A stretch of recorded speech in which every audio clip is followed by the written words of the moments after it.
Great. Hello, everybody. Hello, hello.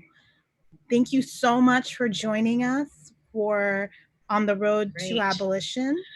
Hello, everybody. Hello, hello. Thank you so much for joining us for On the Road to Abolition. Let me just. Hello, everybody. Hello, hello. Thank you so much for joining. Okay. Apologies.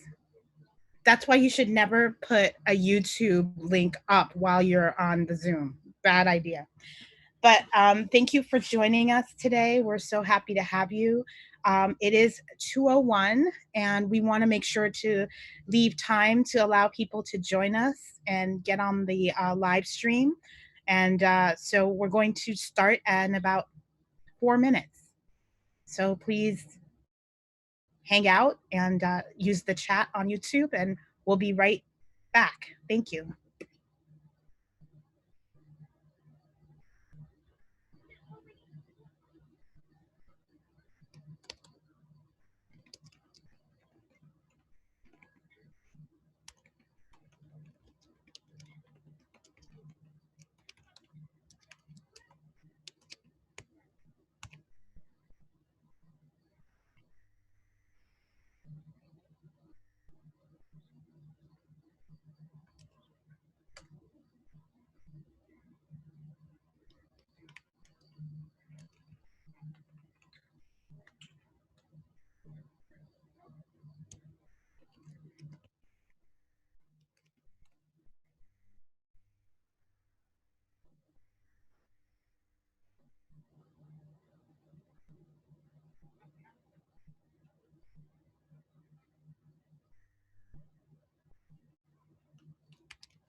Okay, hello everybody. Good afternoon. I am so happy that everybody's able to join us today for this conversation. focused on how we should be as PIC abolitionists, assessing the various police reform proposals that are currently circulating. My name is Mariame Kaba, and I am the founder and director of Project NIA. I'm co-founder of Survived and Punished and also co-founder of Interrupting Criminalization, Research in Action.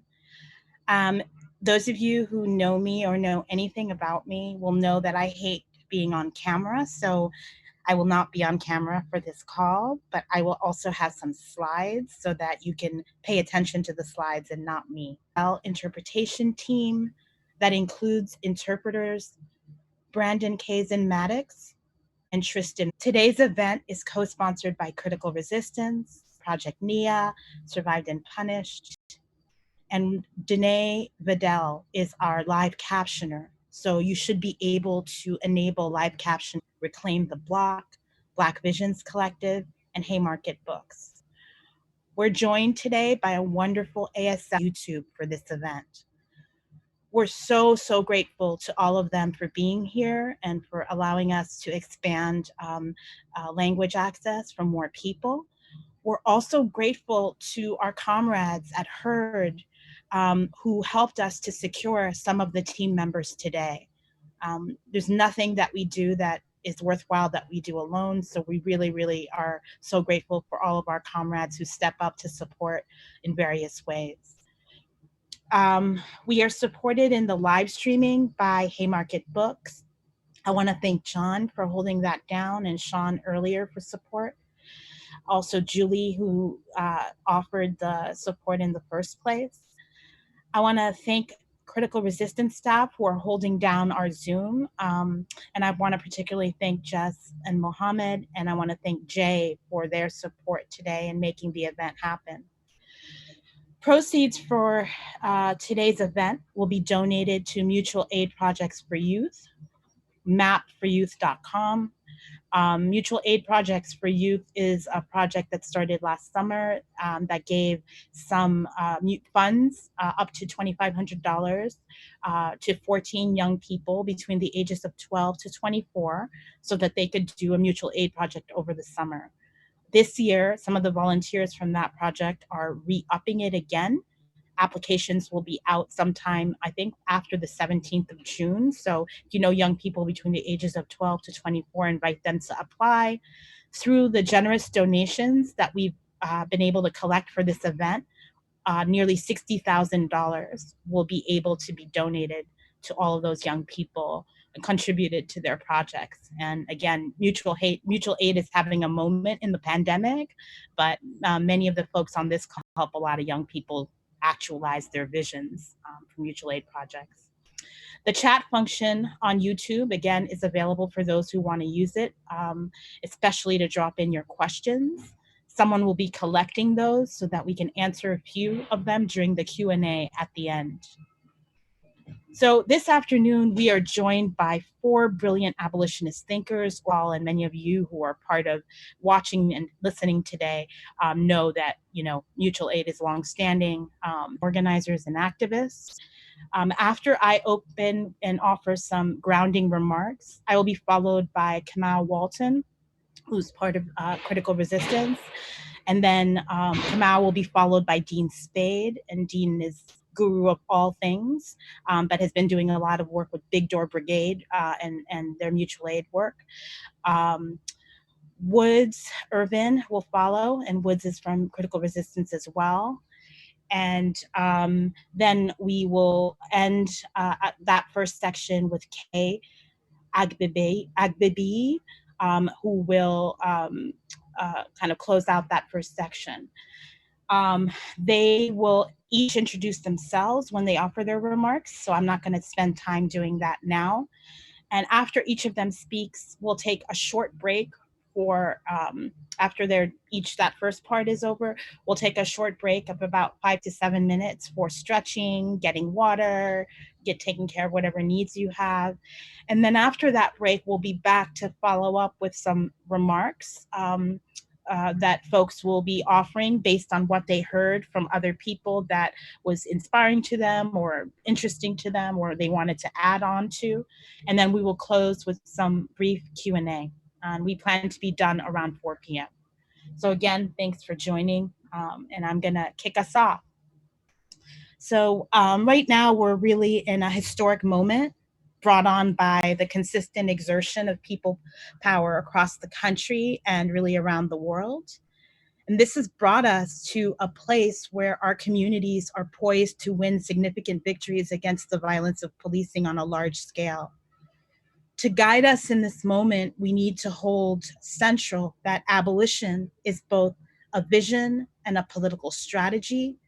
And part of this strategy is recognizing and actualizing that we cannot call for reforms that further entrench and legitimize policing in any form as a solution to social, economic, and political problems.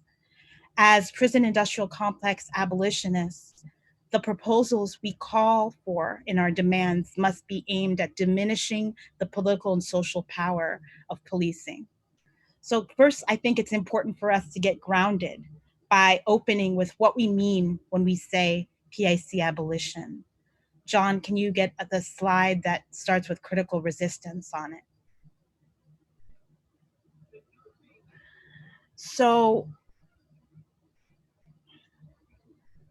let me just get this together.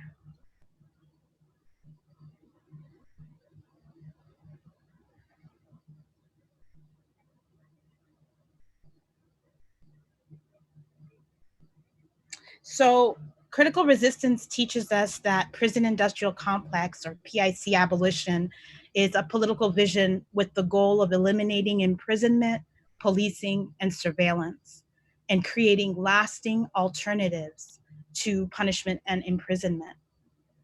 Abolition isn't just about getting rid of buildings full of cages. It's also about undoing the society we live in, because the PIC both feeds on and maintains oppression and inequalities through punishment, violence, and controls millions of people. Because the PIC is not an isolated system, abolition is a broad strategy. An abolitionist vision means that we must build models today that can represent how we want to live in the future. It means developing practical strategies for taking small steps that move us towards making our dreams real and that lead us all to believe that things really could be different. It means living this vision in our daily lives. Abolition is both a practical organizing tool and a long-term goal. So I want to just kind of also share other people's conceptualizations, that some of those folks might be people you know, and others might be people you don't know as well. But I want to share some of their conceptualizations of abolition to further ground us. So if you could move to the slide with Ruth Wilson Gilmore. The purpose of abolition is to expose and defeat all the relationships and policies that make the United States the world's top cop, warmonger, and jailer. Abolition is a movement to end systemic violence, including the interpersonal vulnerabilities and displacements that keep the system going. In other words, the goal is to change how we interact with each other and the planet by putting people before profits, welfare before warfare, and life over death. Next slide. Ruthie also shares with us that abolition requires that we change one thing, which is everything, and that abolition is not absence, but presence, that it's a theory of change, it's a theory of social life, and it's about making things. And I always like to point out how incredibly important it is that we can be focused on the fact that, all of these, concepts and ideas about abolition is that abolition is a dynamic framework, but abolition is also a positive project. And by positive, I don't I'm not talking about good or bad. I'm saying it's a project that is a project of building and making and constantly iterating ideas and using our imaginations all the time. It's one of the joys, actually, of being a PIC abolitionist, that we can do all those things in the midst of also fighting against incredibly oppressive forces. Let's move to the next slide, Erica Miners. Abolition does not mean that people will not do bad things, but that our carceral state does little to reduce the occurrence of violence and harm, and does nothing to alter the social and political conditions that potentially facilitate interpersonal violence. In short, an abolition politic excavates core or root causes of violence masked by the carceral regime. And the final slide on this end is Eric Stanley's words about abolition that I think are important in this moment particularly. A tiring critique of prison abolition that can make even a self-identified radical sound like a mouthpiece for the right is that if we abolish the PIC, we will all be subject to greater risks of harm. In response to this assertion, it is important to note at least two related points. First, the most dangerous, violent people in our society are not in prison, but are running our military, government, prisons, and banks. Secondly, what we have now, even for people who have caused harm, is a form of non-accountability, where the survivors of a violation are often harmed again through the desires of a district attorney whose only interest is conviction rates.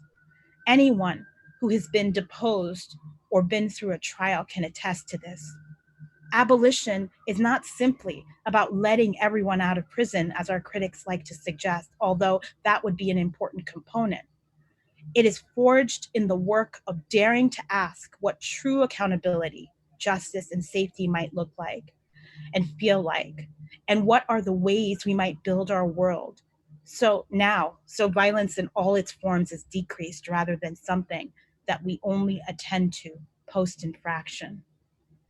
Those are a lot of words to say, as Woods Ervin does, that abolition is not just a goal, but a politic, practice, and framework we utilize to approach structural change. Move to the next slide, please, on the case for police abolition. Since we're in a moment right now where we're really thinking about the abolition of prisons, policing, and surveillance, I want to kind of talk and drill down a little bit on some thoughts about police abolition. That's in the air quite a bit right now.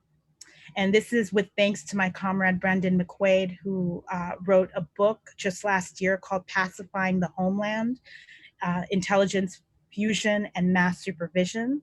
And I think it's a book everybody should read. So if you get a chance to look at it, pick that up. We can dramatically reduce policing now because policing is not about crime control. I'm going to say that again. We can dramatically reduce policing now because policing is not about crime control. Criminal law enforcement is actually not a major part of actual existing police work. The vast majority of calls to police do not pertain to criminal matters. Less than a third of a police officer's on-duty work is crime-related. About 8 out of 10 incidents handled by police are considered by the police themselves as non-criminal matters. The percentage of police effort devoted to violations of criminal law may not even exceed 10%. As little as 6% of a patrol officer's time is spent on incidents that ultimately turn out to be criminal offenses. On average, police officers in the US arrest one person every 2 weeks. One study found that among 156 officers assigned to a high crime area of New York City, 40% did not make a single felony arrest in a year. So police do not do the work that people think they do. And I think this is critically important as we're talking about the abolition of policing, that folks actually understand the role and what police's purposes are and what they actually do, right? This is incredibly important in our work as we think through a world that's police free. Police cannot be reformed. This is important because the essence of their power is the discretion to use violence, the ability to decide whether or not to use violence in any conceivable situation. The reasons for the most basic police interaction, the stop, have never been clear. Walking too fast, walking too slowly, being stationary are all grounds for a stop. And this should be in the next slide. I don't know if you moved that over already, John, but yeah. And have always been used unfairly and unequally. The courts have always refused to define discretion because to define discretion would be to limit police. Discretion isn't just individual decision making, it's also organizational and institutional. The courts have consistently refused to provide any quote unquote predetermined restrictions on what police can't do in any situation. The courts won't even tell cops they can't drop a bomb on a building as they did in Philadelphia in 1985, or use a robot to kill someone with a bomb as they did in Dallas in 2016. They won't limit police discretion because you can never tell police ahead of time what is, quote, reasonable or, quote, necessary, since all situations are always and forever unpredictable. So, what is police? Discretion or the expression of state power as administrative executive prerogative to act as deem fit. And I think this is a really important point that people don't really think about enough, which is why is it that the police actually cannot be reformed? And this gives us an opening to think about that as being the fact is that the essence of their power is the discretion to use violence, and that no courts actually can in any way or do in any way limit that. So how are we going to reform an institution that basically has the ability to decide whether or not to use violence in any conceivable situation and is sanctioned by the state to do so? Next slide. Yes. Police do not enforce the law and are not accountable to it.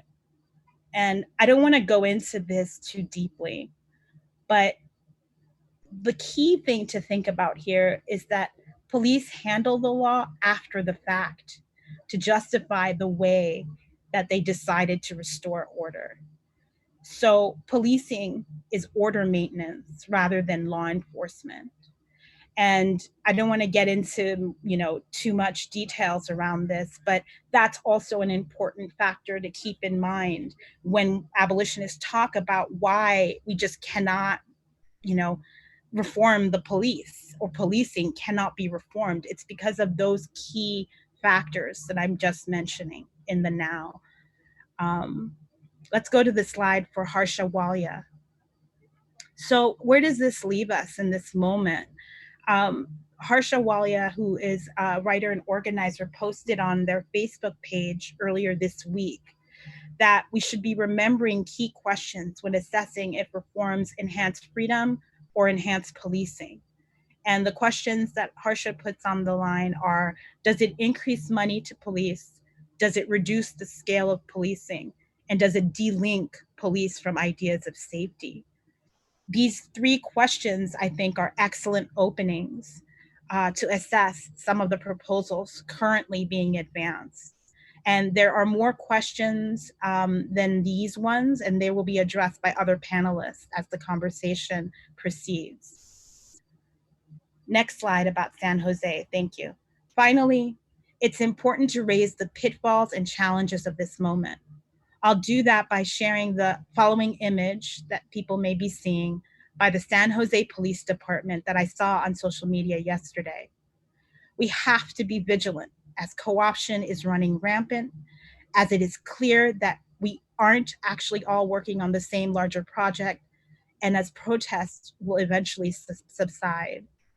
You can see the way that the San Jose police has taken the 8 can't wait, put check marks on all 8 things that they kind of checked off, children getting an A on a spelling test.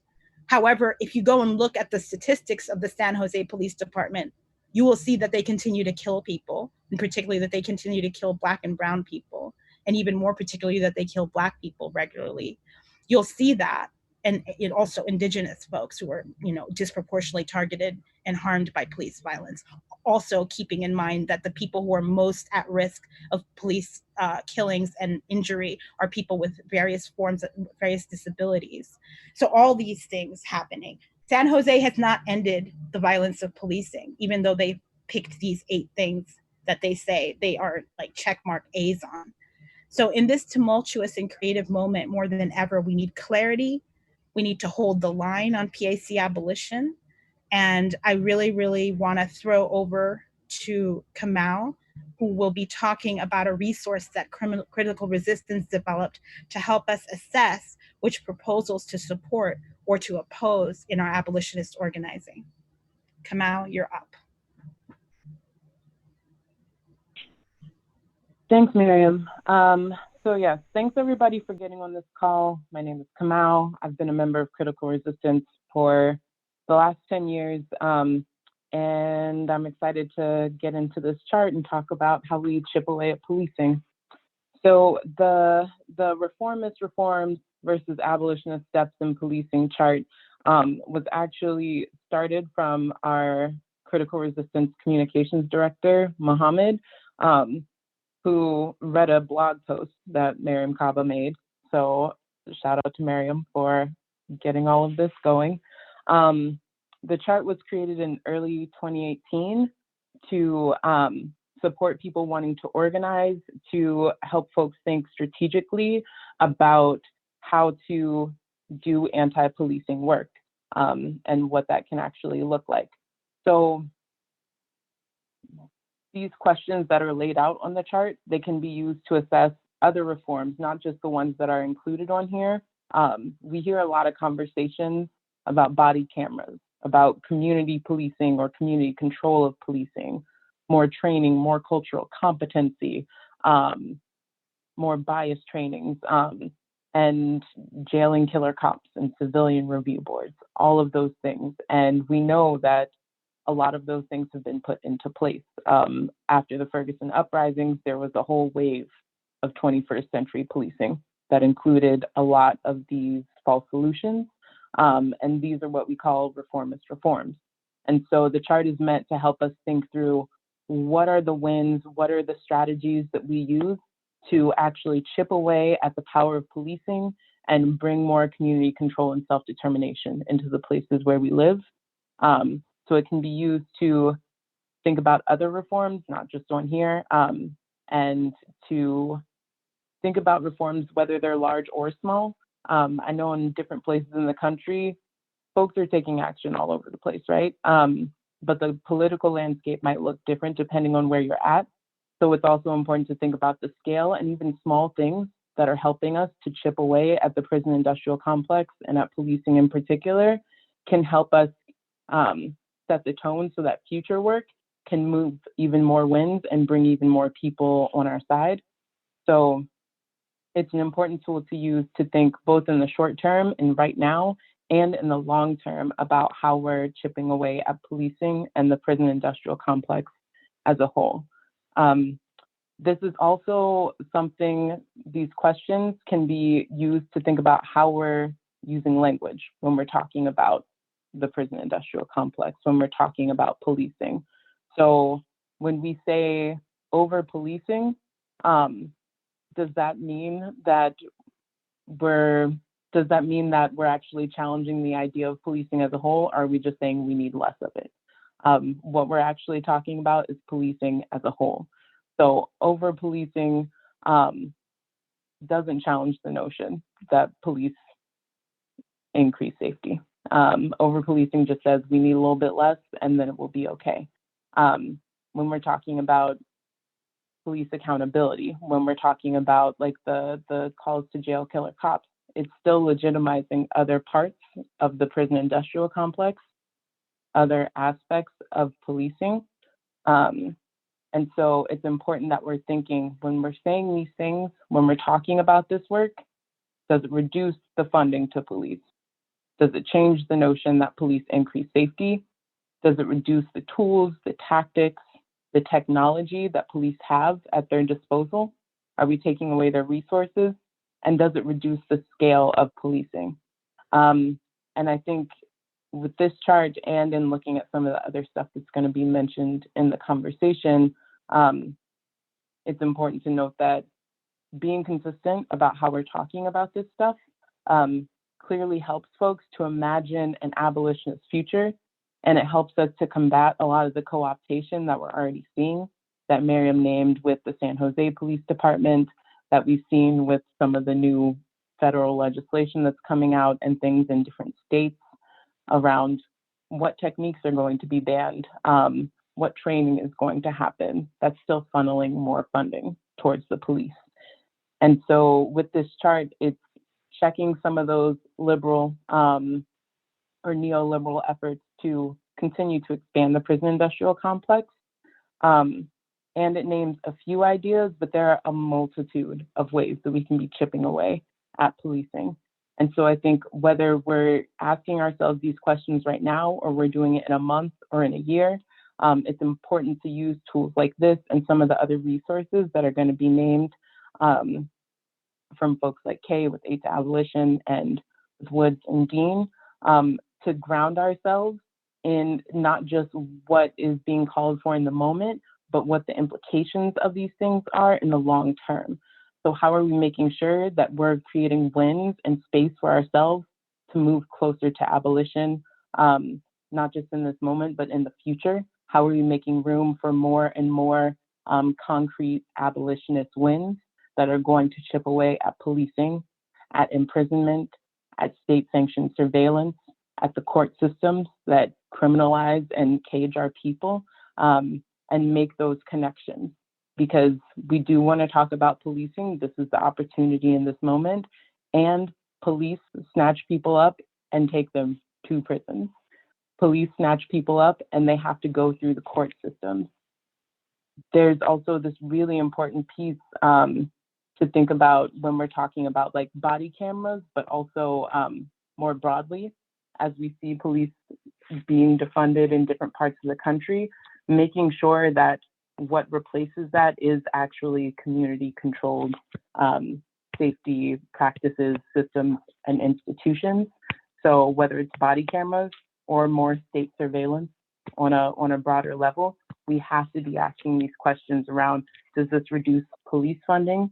Does this challenge the notion that policing, that surveillance, that imprisonment increases safety?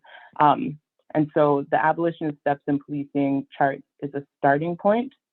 And after we start talking about policing, let's broaden it out to the prison industrial complex as a whole. And let's continue to assess how our wins are actually making room for us to continue to chip away at the prison industrial complex. Thanks.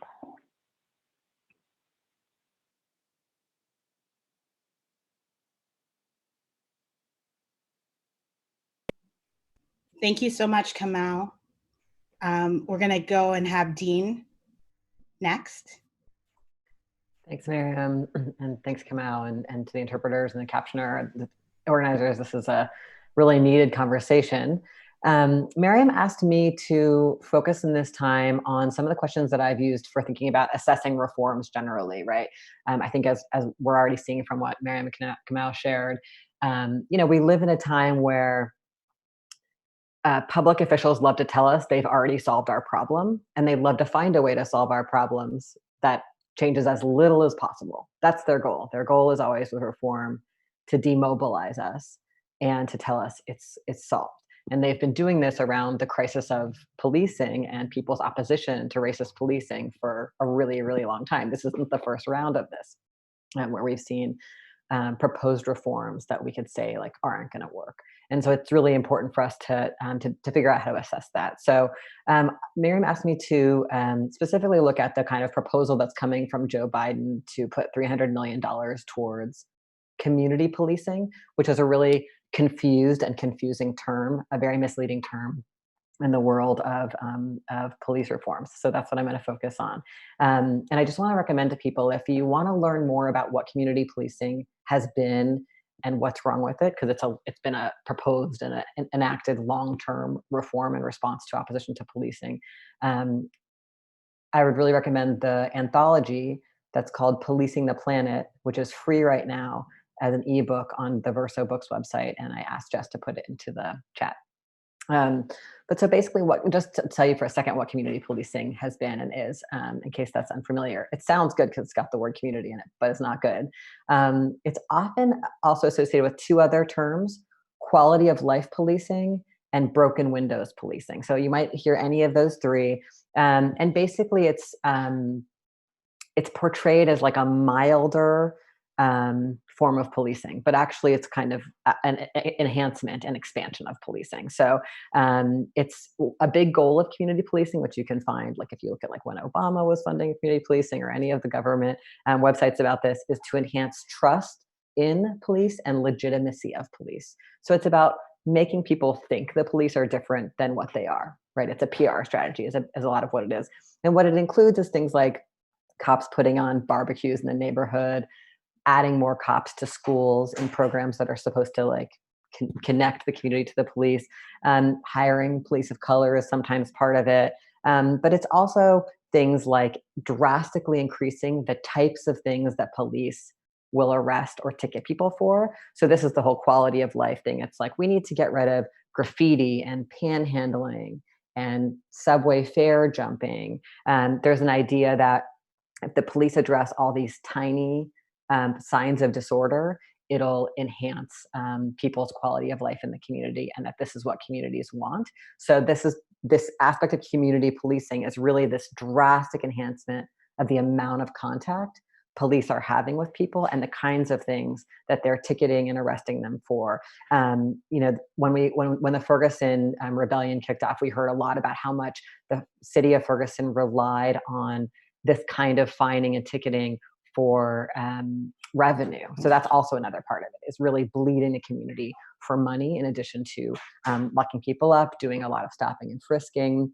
And we can see that a lot of well-known police deaths come from these kinds of contact, right? Akai Gurley died at the hands of cops who were assigned to patrol the public housing unit. Tamir Rice died at the hands of cops who were assigned to patrol the park. Eric Garner died at the hands of cops who were enforcing these like very minor infractions about selling untaxed cigarettes, right? Breonna Taylor died at the hands of cops who were enforcing drug laws, right? Zero tolerance policies are part of this kind of policing. Okay, so that's what community policing is. It's not new. Joe Biden didn't invent it. It's a long-term strategy for expanding police. So let's, if you don't mind bringing up the slide, John, I'll just share with you these 4 questions Mariame asked me to share that I use for assessing reforms, and we can look at them in terms of community policing.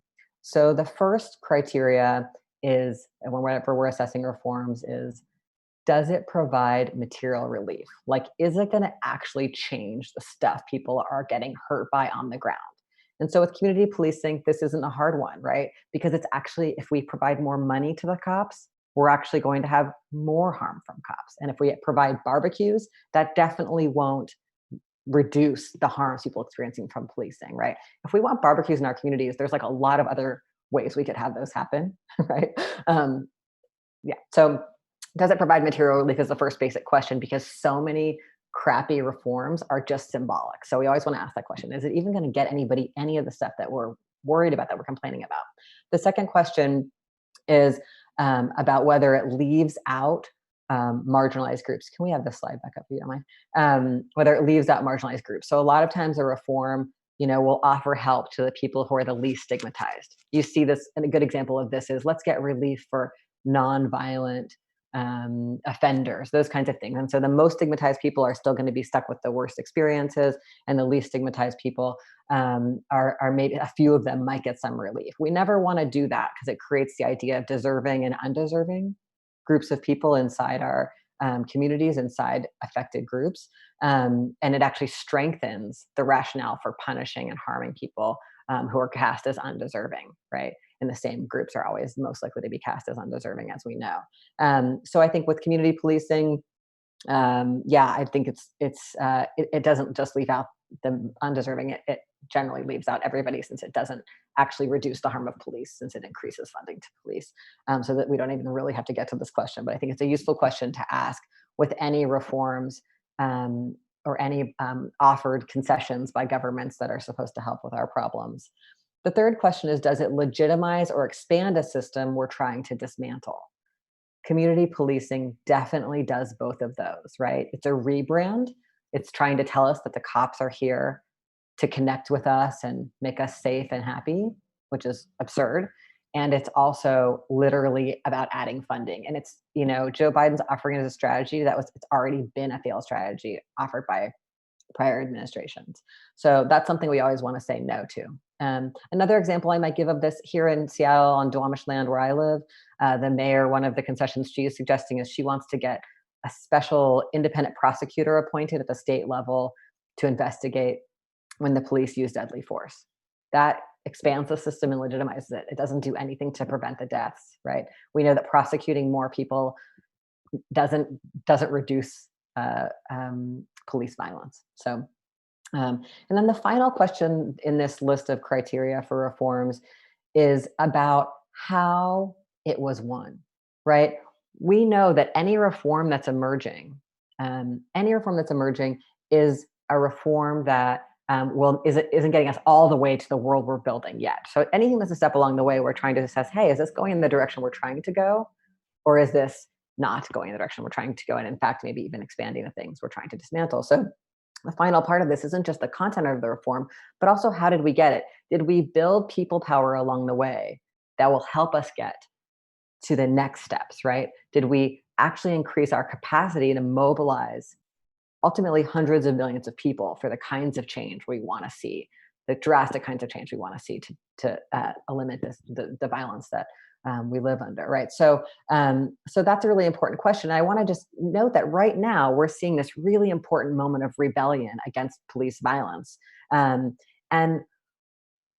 inevitably the elites will offer elite solutions. They'll say, "Oh no, don't worry about it. You guys go back home. You guys, keep it still. We're just going to offer you our solution." Elite solutions are designed to demobilize us, and they're often just concessions. They're going to give us as little as they can give us to kind of put people away, to make people become quiet. But in fact, the bolder we are in our strategies of mobilization and disruption, the more we get, right? And that's the way concessions work, right? And so they want to say, like, no, we've got it taken care of, like the example Mariame gave of the San Jose police. We've got it taken care of. Go home. Nothing's wrong. We've done everything right, right? Meanwhile, we continue to do the same kinds of harm. So this is a really sneaky thing. And I just want to name that right now there's a lot of discourse about peaceful protests that I'd really like us all to eliminate. Because what that does is it tells people that the government gets to decide who are the protesters who should be criminalized and who's not. And it tells us that we should follow all the rules and not be too disruptive to get what we want. And that's just the actual opposite of how change actually works. So those are the 4 questions that I think are useful for looking at reforms coming up in a lot of contexts, including police reform that is emerging. I just want to name that here in Seattle, where I live, we have a defund campaign that you can find at decriminalizeseattle.com. And our defund demands are just 3: defund the police, reallocate all those funds to things people actually need, and release all the protesters who've been arrested during this uprising. And our mayor, on the reverse, has offered up some really different suggestions. For example, she thinks we need this independent prosecutor. She wants to say that there will be no charges filed against peaceful protesters. So, like, it's hard to believe that will have any material relief because they get to decide who they think are peaceful, right? They get to name that. And she has some specific ideas about chokeholds, like limits on certain kinds of harm that cops can do, which feel really absurd to people because, of course, cops are lawless and they don't follow their own policies and rules. And so why would we believe that adding more laws and policies and rules about how they can harm people and what kinds of force they can use would work? So I think that's just a kind of typical example in a city like where I'm living, where you see defunding and dismantling is our goal.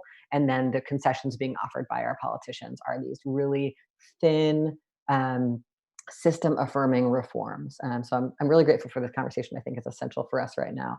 And I hope this is somewhat useful for people's work in pushing for abolition. Thank you, Dean. Woods, you're next.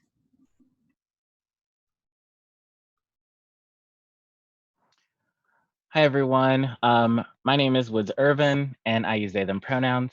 I'm a member of Critical Resistance. I want to start by saying that Critical Resistance is a national volunteer member-led campaign and project-based organization. So because the prison industrial complex is so complex, we know that it manifests differently according to location and scale. So CR is organized into local chapters, which is where most of our work happens. So Critical Resistance entered this moment with some pretty strong campaign and coalition work, coming off of last year's win against the largest police militarization training program in the world, Urban Shield in the Bay Area. We also helped win a decade-long campaign against a proposed mental health jail in Los Angeles. So after stopping the construction of a new jail in San Francisco in 2016, we won a huge victory this year and pushed the Board of Supervisors to commit to shutting down an existing jail. This vote was secured in or continued organizing pressure on the San Francisco Board of Supervisors to release currently incarcerated people during COVID-19, as many of our comrades inside have been falling ill.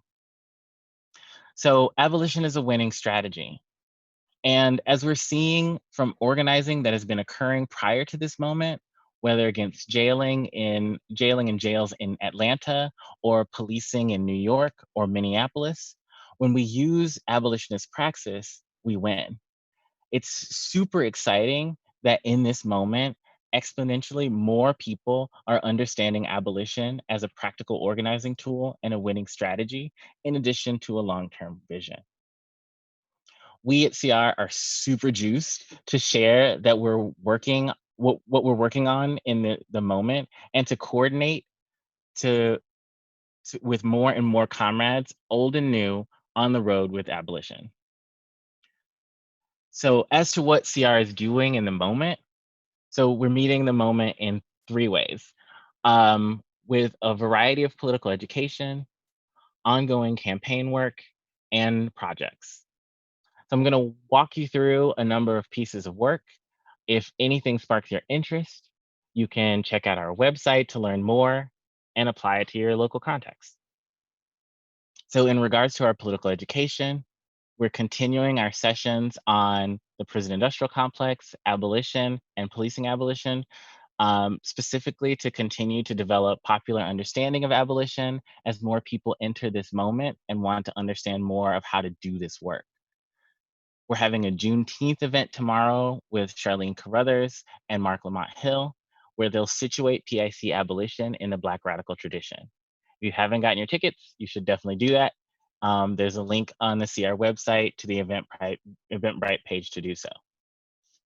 So as mentioned earlier, we're releasing a second version. Oh, actually, maybe Kamau didn't say, but we are in the works of releasing a second version of the chart on policing abolition. So be on the lookout for that.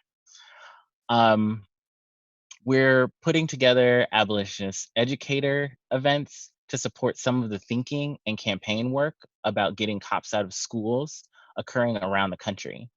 We held one on June 2nd about shifting teaching during the pandemic. And the next one is on Tuesday, June 16th at 7 p.m. Eastern. The conversation will feature longtime organizing partner, the Black Organizing Project, who are fighting to get cops out of schools in Oakland. So under the heading of campaign work, our Oakland chapter is preparing to launch an assessment of policing in Oakland to strengthen local organizing efforts around defunding the Oakland Police Department. Our Portland chapter just made a huge step in their campaign and have gotten commitments from decision makers to disband the anti-gang unit of the Portland Police Bureau. In the midst of this momentum, the city of Portland has also agreed to end both school police and transit police, which is amazing. While we're also meeting the moment around policing more broadly, as we've been saying, we're a PIC abolitionist, so we continue our strong work around jails. Our Oakland chapter is working in San Francisco to reduce the jail population as we move toward implementation of closing the SF jail in November. The chapter is also moving toward a strategy of participatory defense campaigns to accomplish this. And in Los Angeles, our LA chapter has been organizing as part of Justice LA Coalition, which last year defeated plans for 2 new jails in LA County. Right now, CRLA is working to build up an anti-policing campaign. So to round us out, I'd like to briefly highlight some of the projects we're working on. So we're continuing to be in principal struggle with folks inside via our prisoner correspondence program so that they know more about the rebellion taking place and the demand to defund police, and we can continue to support them during this shift in the moment. We're continuing to raise and distribute funds through our mutual aid fund called the Zachary Project, named after our Oakland member, Zachary Ontiveros, who we lost in 2015. And we're still plugging away on the Oakland Power Projects, which is an anti-policing project to grow the capacities and muscles of everyday community members in Oakland to not rely on police and to turn to community-based resources. Our first project was helping community members develop capacity to respond to mental health, drug overdose, and medical-related emergencies without the cops. This project has been circulated as an example as part of alternatives to policing in a variety of defund police campaigns. And then we're also currently in the process of building an abolitionist network. The Abolitionist Network is a recently convened group of abolitionist organizations from across the country who are engaging in developing abolitionist praxis and projects. The organizations that are currently a part of it include Black Visions Collective, Reclaim the Block, Survived and Punished, All of Us or None, BYP 100, The Red Nation, Southerners on New Ground, and Drum.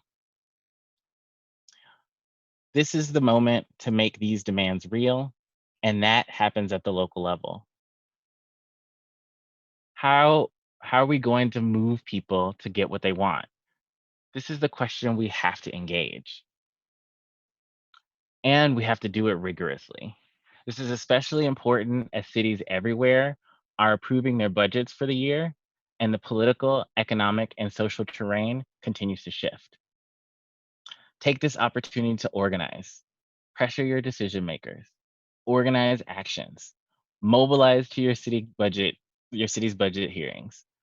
Ensure that spending on police is slashed and defunded, and that community resources are invested in before the budget is approved. We have to keep fighting until we win, using every tool and strategy at our disposal. Toward that end, I want to be sure to share a list of materials that CR's built from the learnings around the campaigns and projects we've done over the years. So CR has a detailed text on how to defeat gang injunctions that we produced as part of our campaign from 2011. We can circulate that to everyone who registered for the call. You can find out more about the Stop the Injunctions Coalition website, which is still up. And so that's going to be at stoptheinjunctions@wordpress.com. Okay, so you can find out how we stopped Urban Shield at stopurbanshield.org. There's a video that gives a nice sort of summary of that. Release the link as well. For information on our fight to close the SF jail, you can look at the nonewsfjail.org website. You can check out how we develop the Oakland Power Projects as well as our workshops and a variety of safety tools at oaklandpowerprojects.org. And you can check out the resource on how to fight a jail at the Californians United for a Responsible Budget website.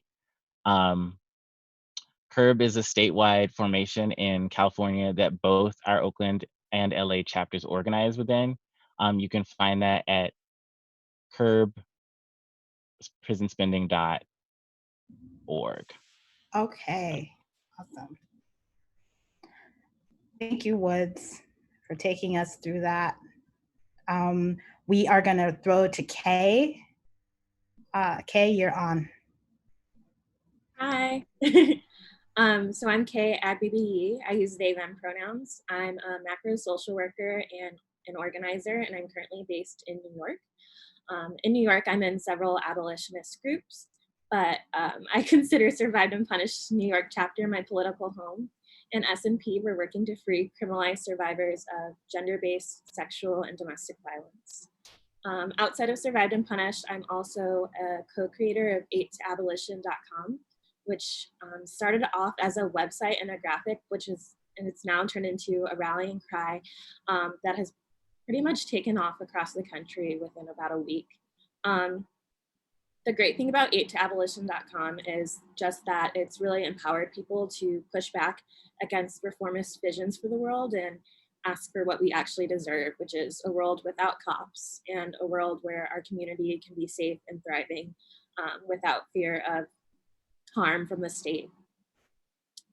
8toabolition.com began when Mon Mahaptra put out a call for organizers, writers, and designers who wanted to work on, I guess, a short abolitionist campaign to fight back against 8 Can't Wait. And 8 Can't Wait is a set of police reforms that was put forth by Campaign Zero. And the premise behind 8 Can't Wait is if cities implement these 8 reforms, death from police violence will go down by 72%. Without even getting into our ethical objections to this, several data scientists on Twitter and across the country pointed out that the data was wrong and the 72% figure just relied on faulty numbers. But the main reason that we wanted to fight back against 8 Can't Wait is because we understand that reformist reforms actually expand the carceral state instead of shrinking it. And as abolitionists, our work is in shrinking the prison industrial complex. Not only do they expand the carceral state, they limit our imagination. And we thought it was really important in a moment like this when so many people are getting activated and politicized that we let people know that there are abolitionists out there who are working in their cities and in their communities to do something about policing in a way that's actually going to be sustainable long term. We also noticed that the reforms named by the 8 Can't Wait campaign are already implemented in several places where instances of police violence and death have already happened. For example, in New York, chokeholds are already banned, but Eric Garner passed away after he was murdered by police when they used a chokehold on him. So not only do we see that these reforms limit our imagination, they let certain places off of the hook. We don't know who's going to actually make sure that the cops are accountable to the laws. And by putting these 8 laws in place, all we're doing is just putting a Band-Aid on the solution, or putting a Band-Aid in place of a solution. Another reason that we thought that 8 to Abolition was important was we saw that cops and police departments were celebrating 8 Can't Wait. And as abolitionists, we know that if cops are celebrating a reform, then it's not getting us closer to our goal, which is a world without prisons. And we're not working to just stop 72% of police violence. We're working to stop 100% of police violence and all aspects of the prison industrial complex. It's amazing to be on this panel today because so much of our work and our site has been influenced by critical resistance and Mariame's work, especially with the chart that Kamau went over, because the chart really breaks down just how harmful reforms are, and you're able to question whether or not something is actually getting you closer to your goal. So we looked at the chart and it informed a lot of our work, and then we created the site. The 8 components of 8 to Abolition are defund the police, demilitarize communities, remove cops from schools, free people from jails and prisons, repeal laws that criminalize survivors, invest in community self-governance, provide safe housing, and invest in care, not cops. We knew that these goals are not all-encompassing, but they're actually reflective of our own personal organizing. For example, we have people within our collective who are working on freeing criminalized survivors, and also people who are fighting back against jail building in their cities. Our main goal, since the site was mainly created in 24 hours, was just to get awareness out about abolition. We didn't expect for this to become a long-term campaign or even a guide for people. We just recognize this as a starting point for people to look at and to build upon. And we're really excited that so many people have. If you can go to the next slide, that'd be great. So yeah, like I was saying, we started really small with several of the creators working together on a Google Doc. And we then took all of our writing and shared it with 2 of the designers on the team. And the site was born in 24 hours. Since launching, the site has taken off. People are mentioning the campaign in their city council meetings. They're handing out flyers at protests, and they're pasting up posters in their communities. People are talking about it on Twitter and also emailing people about the campaign or the website, and that's been really exciting. Can you go to the next slide, please? We have over 20 translations in the works right now, and then we also have a black and white zine, which is going to be sent to our comrades on the inside. I think the most meaningful part of the campaign has just been people reaching out to their parents to ask for translations. And through that, it's been a great process of like bringing us closer to our relatives and also making this a multi-generational campaign. And then also we're radicalizing communities that we previously didn't have access to. We've also gotten a lot of good feedback on accessibility, and we're working to make sure that the site is as accessible as possible, especially for people who are visually impaired. We've also talked about abolition with several press outlets, and that's been great too, because we've been able to spread abolition far and wide. I questioned why 8 to Abolition took off a couple days ago, and I think it was just one of those moments where the stars collided. People were tired of seeing the same demands that they had seen in the past 5 or 6 years, and our site was something that laid out complex ideas clearly, and it was something that people who were new to abolition could go to for talking points. We're still making minor changes to the site, but we're hoping to leave it as is because we just really want this to be a starting point and not something that people just read and think they know everything there is to know about abolition. We're so excited that this movement, this website has taken off, but we know the work doesn't stop there. And we hope this can be a useful tool for abolitionist organizers or people who are learning more. And we're excited to have you join us.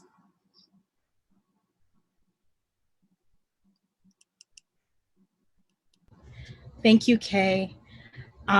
So very happy that you were able to hear from Kamau, Dean, and Wood and Kay, and really grateful for everybody's contributions and thoughts and the ways that they're helping us to think through the questions that we need to be really focused on as we're making assessments for ourselves in our organizing around which proposals to support and which not to support.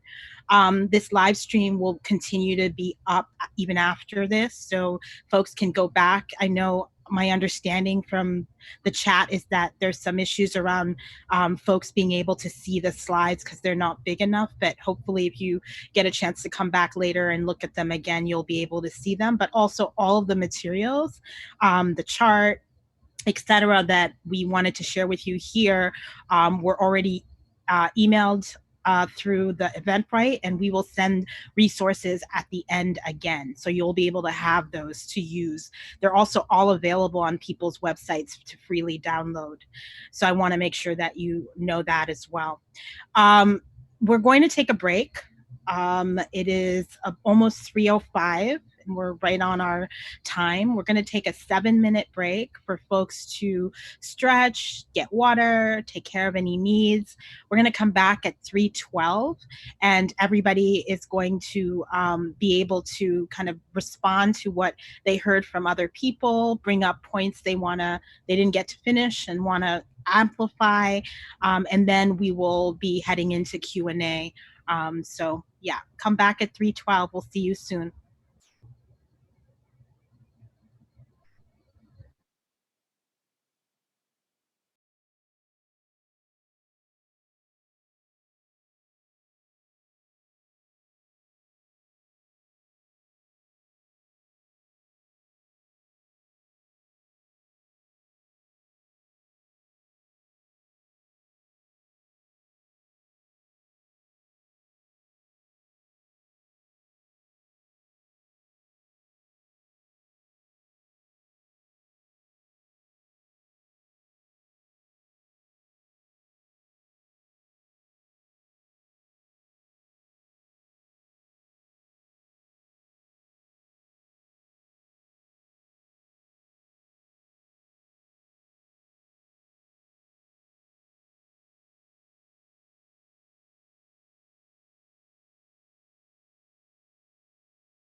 everybody.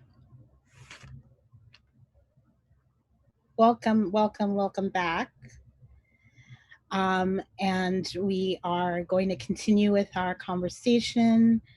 And in this part, we were just thinking that folks would respond to something they may have heard from somebody else that they wanted to riff off of, or a reflection they had, or a thought they wanted to finish. And we're going to kick off this part with Kay, who went last, who's going to come up first for this part of the conversation.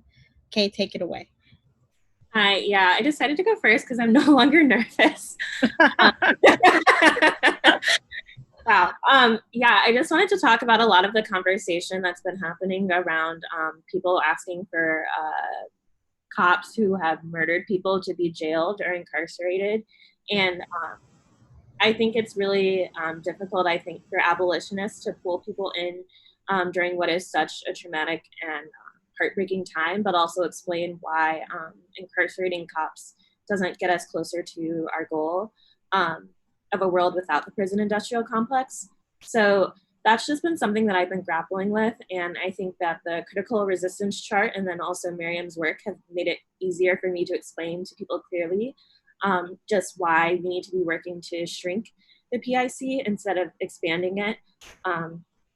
And yeah, I think that it's something that we need to talk about more, because a lot of people are saying like, well, I support ending prisons, but until that happens, I think that cops should be incarcerated. And another reason why it's so painful for me to hear that personally is because we work with criminalized survivors, people who are incarcerated daily.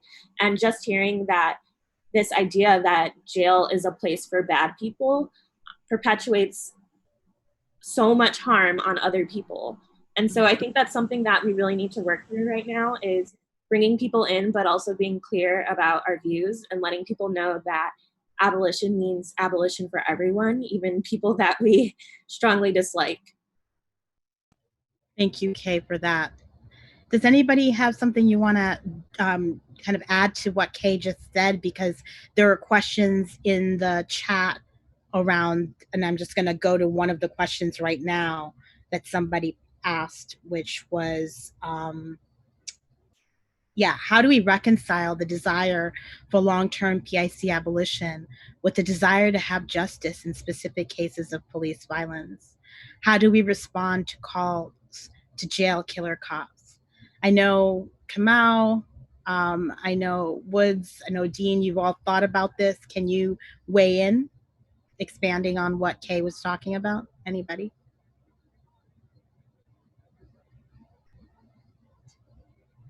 Yeah, I can start off and then see what other folks want to add.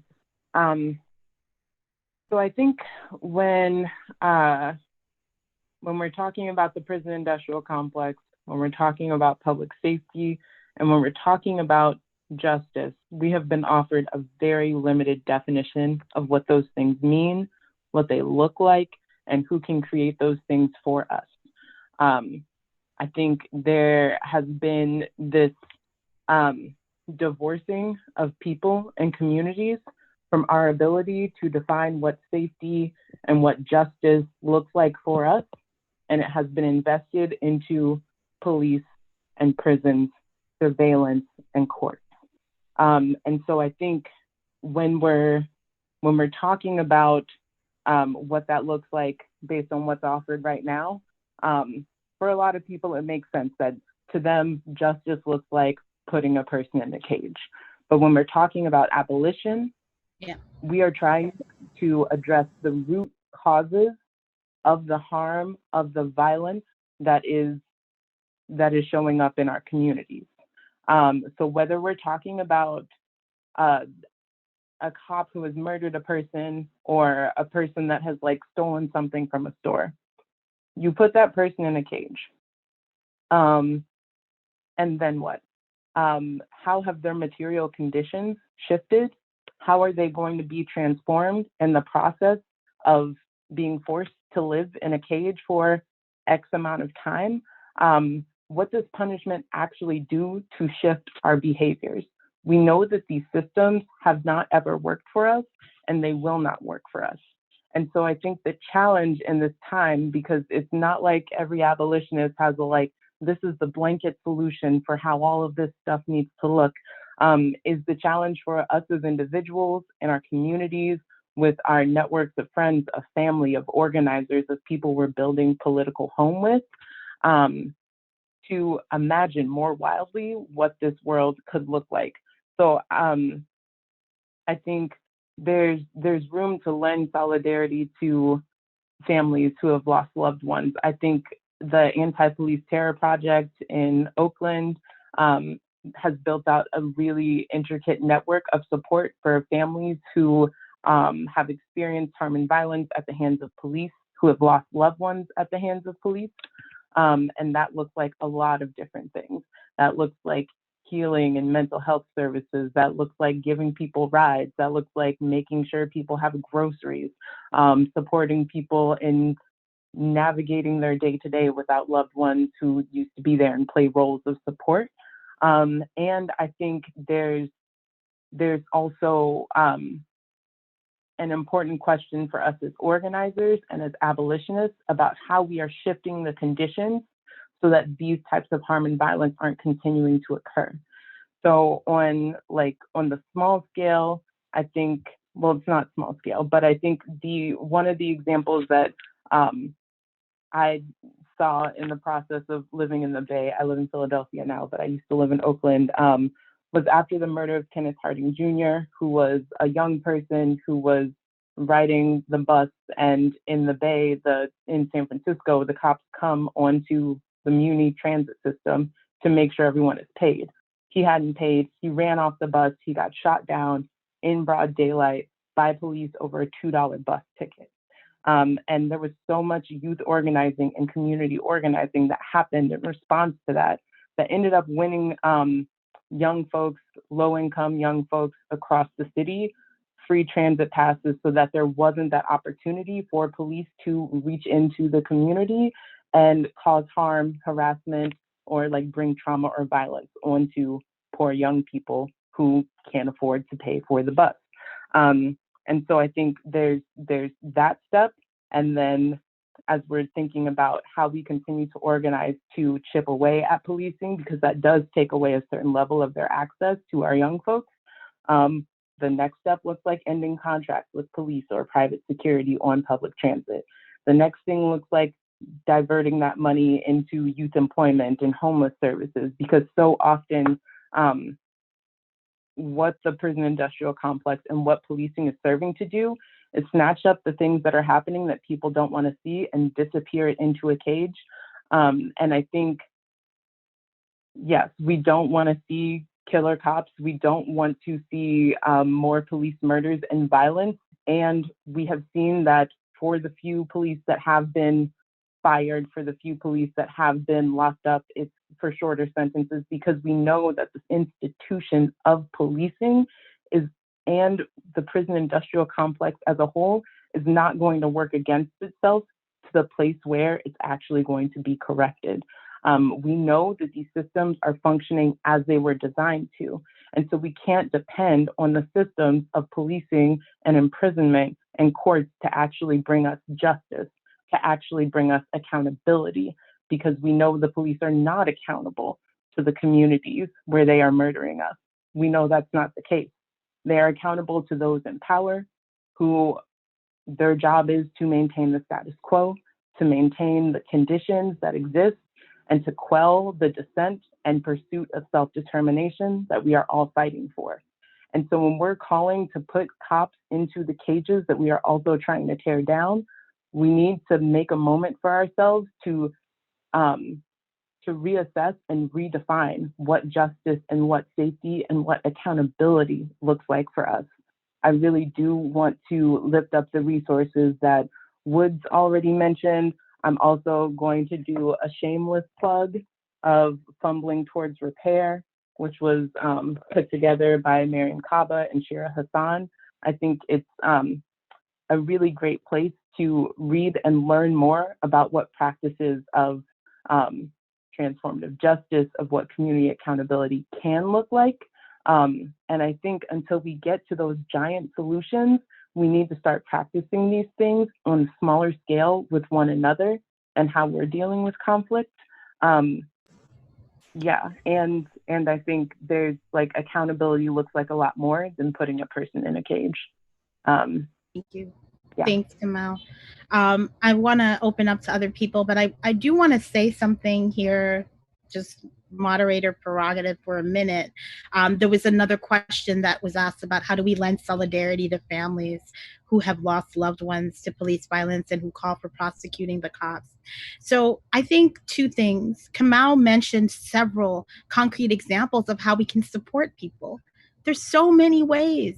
You know, people step up and raise money for families so that they can, you know, get trauma treatment for themselves and their children. People do grocery shopping. People do any number of things. And I think where people get confused is that we have to endorse people's decisions because harm has occurred.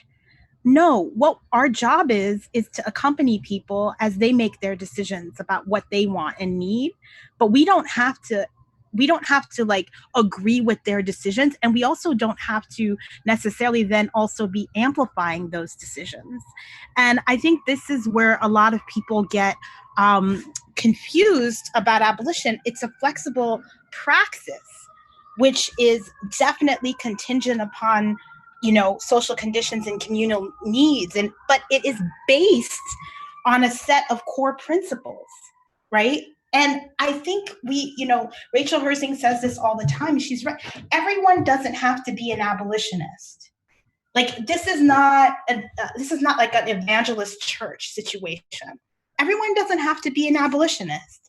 But if you do declare yourself to be one, then you're committing to some basic obligations, including some kind of basic principles. And one of the key principles of being an abolitionist is PIC abolition, as I mentioned at the beginning. It calls for the elimination of policing, imprisonment, and surveillance. It rejects the expansion in the scope and the legitimation of all aspects of the prison industrial complex, which includes surveillance and policing and sentencing in the courts and all these things. It rejects that. It refuses premature death, and it refuses organized abandonment, as Ruthie talks about a lot, which are basically the state's modes of reprisal and punishment.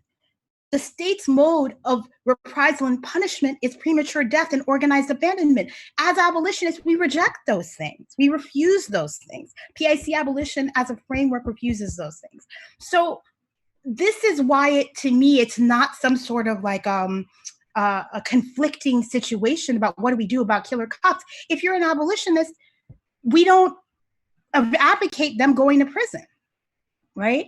Everybody knows the chant that everybody says, and if you've been to any protest in any city, what do you always hear? You hear that chant that is constantly, comes people who are organizing. There's indict, convict, send the killer cops to jail. The whole damn system is guilty as hell, right? That part. I'm just going to say that as an abolitionist, you reject that first part about to indict, convict, send the killer cops to jail, for the second part, which is the whole damn system is guilty as hell. But what we end up doing is constantly getting stuck in the first part of the chant as though that's safety and justice, without really paying close attention to the second part of the chant about the whole damn system being guilty as hell. If the whole damn system is guilty as hell, how the hell are we going to indict, convict, and send the killer cops to jail? The system will not indict itself. So I find like that it's not actually hard to figure out how to support people. You're a human being. You can support anybody. But the issue is whether or not you then are your values and the principles and the politic that you believe in, right, is actually going to spend time working very, very hard on that first part of the chant. And my bottom line is there are a lot of people already working on the indict, convict, send the killer cop to jail front. Like, you don't need to be adding to that. There are like every single person out there is calling for that right now. So why not then focus on the whole damn system is guilty as hell part, right? And I think I think this is really, really important. This is really important. And it keeps us kind of, you have to keep, it is not, I have been conflicted and challenged by abolition, because I have feelings like everybody else, because I'm a human being and I want vengeance. When bad stuff happens to me, I too want to strike back and punch somebody upside the head, but there is something about the values that you decide to abide by that actually, makes it not easy to actually be, using this framework and this politic and this way and this ideology and this way of thought and action. So I just think that's important for us to put out there. Is there anybody else want to say anything before we move on to the next question?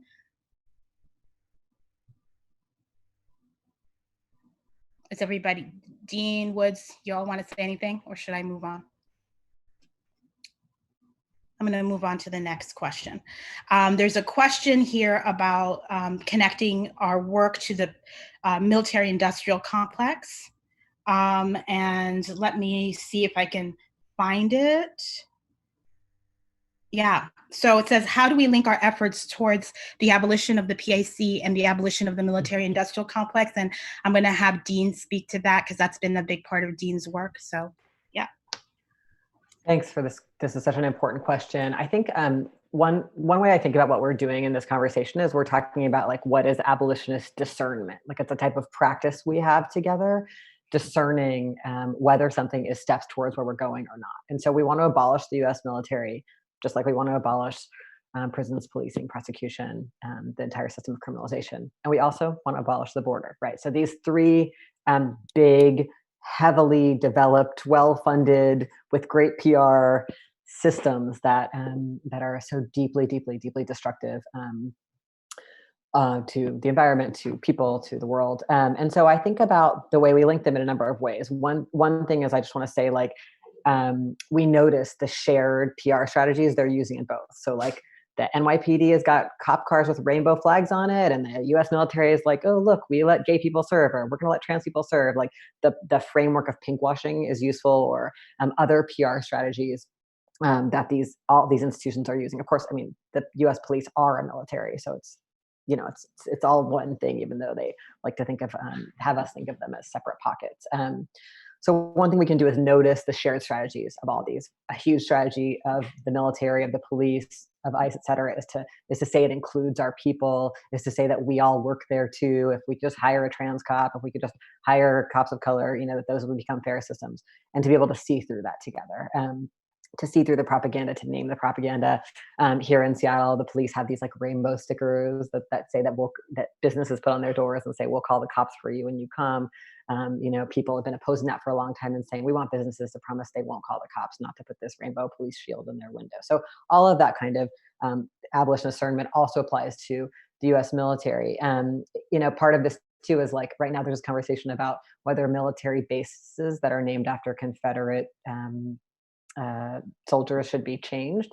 And I think it's so important for us, we're abolitionists, to say they should be closed. All of the bases should be closed, right? That reframe is just so important again and again.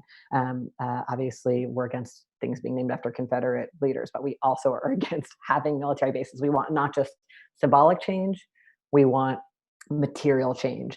I also just want to name the Deadly Exchange campaign, which is a campaign that's been happening in lots of cities all over the US and is headed by Jewish Voice for Peace at the national level. And it's a campaign to stop these kind of worst practices exchanges where US police and ICE and other law enforcement go and train in Israel with the Israeli military and law enforcement. And that campaign is so useful because it internationalizes our understanding of police violence and helps us figure out what it looks like to have deep solidarity for people all over the world affected by these same kinds of border and policing and militarized technologies, right? The same companies that are building, border walls in different countries, that are arming police with tear gas and other weapons. And so that Deadly Exchange campaign, I think, is an example of some of this work to like tie to help us take our domestic politics of things that are happening in our own cities, where we oppose policing, and help us link that to all the complex ties that the PIC has around the world that are about militarism.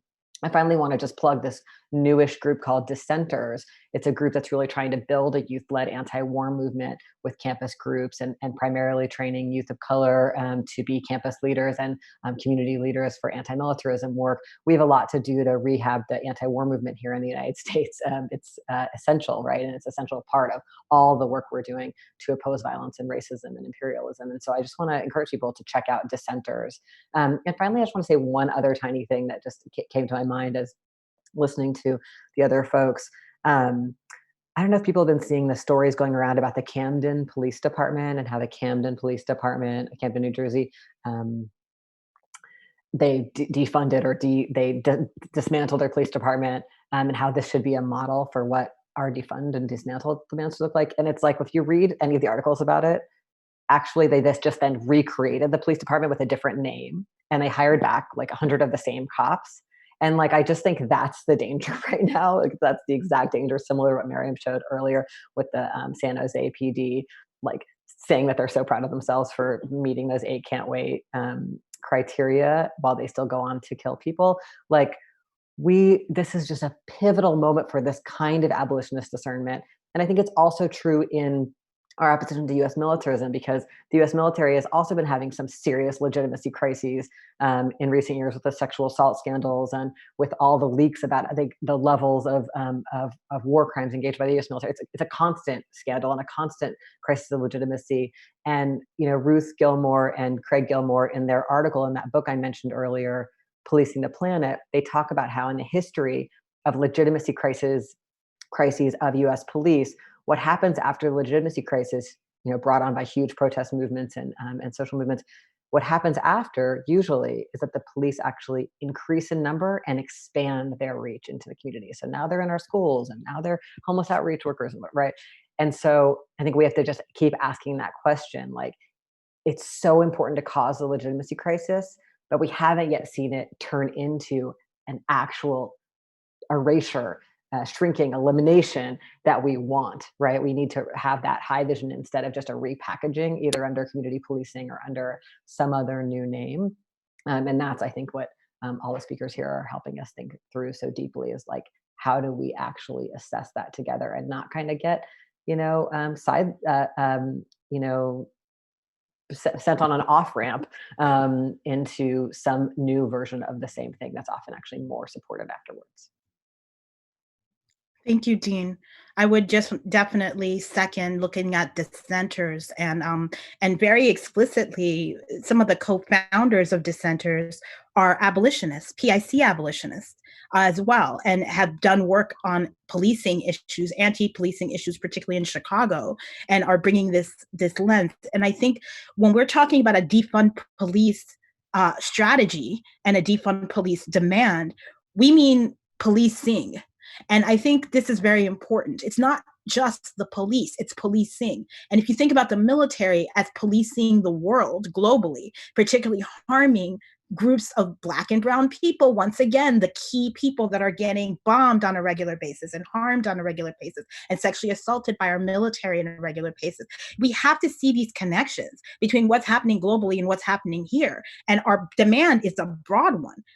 We are wanting to defund police, but we're also wanting to defund ICE, which is law enforcement, which is policing. So I think I want to challenge us to really broaden our frame and to understand that all of these things that we're talking about are interconnected, and that without having attention placed on those things will continue to be barriers in the way of what we're trying to achieve and get towards. We have to move them out of the way if we're going to be able to get to where we need to go. And there's a question here about, Woods looks like you wanted to jump in. There's a question here about capitalism.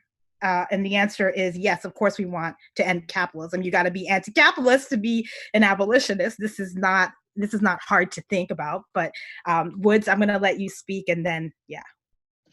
So, Mariame, I just wanted to, I was actually going to on what you were talking about it, that also in addition to deadly exchange and the work that the centers are doing, that we can also focus on these like training programs that happen around the country.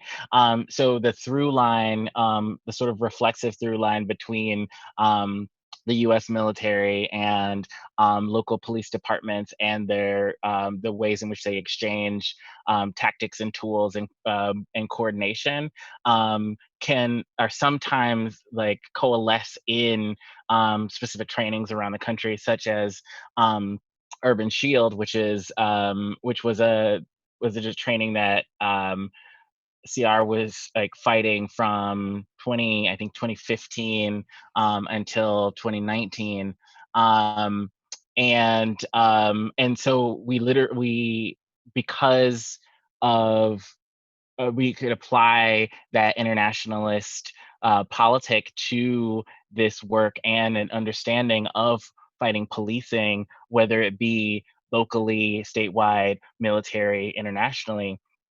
We were able to work in coalition with groups like Arab Resource Organizing Center, Chicano Moratorium Coalition, JVP as American Friends Service Committee, Filipino orgs like Bayan and Gabriela, and come together with that analysis in order to ultimately defeat that. And that's something that if you are looking to do that kind of work, you can see about like if there is a local training that's similar and organized around that to shut that down. Wonderful, thank you. It looks like we just decided to get into the Q&A, so I think we're just going to continue on this point. There are lots of really good questions that people are putting that are being sent to us. So somebody mentioned, can the speakers discuss the Minneapolis City Council's decision to defund the NPD and how we can push this to be an abolitionist reform and not a reformist reform? I think the decision is to dismantle the NPD, not necessarily to defund it right now. But yeah, anybody want to jump in on that question about Minneapolis and maybe what you're seeing? What are some concerns that you're thinking about? What are opportunities that you're seeing in the work that's happening over there on the ground? Who would like to jump in on that? Kamau? Yeah, I can jump in. So shout out to the Black Visions Collective, some brilliant melanated people in the Midwest. So I think what's important to be named about the move to dismantle the Minneapolis Police Department is that there was a lot of organizing that led up to this moment. 2 years ago, the Black Visions Collective won, I think it was called the Office of Violence Prevention, won resources and funding for an Office of Violence Prevention in Minneapolis. And even before the murder of George Floyd, they were doing a lot of organizing around the city budget, seeing that there was an increase to police funding in the midst of a pandemic, and we're really pushing to move more resources towards community need and not increase policing. And I think when we're talking about how to make sure this is an abolitionist reform and not a reformist reform, we defer back to the policing chart from Critical Resistance. We defer back to Aid to Abolition. We refer back to the work of Mariame Kaba and Rachel Herzing and lots of brilliant, and Ruth Wilson Gilmore and all kinds of brilliant abolitionists who have been writing and strategizing and thinking about this work long before this political moment. I think some of the strengths that are already laid out for the Black Visions Collective is that folks have been organizing there for a while. They've been building community. They've been developing a shared politic. They are in coalitions with a lot of other community organizations. And they are growing and sharpening and have been doing for years a shaping and development of their abolitionist politic.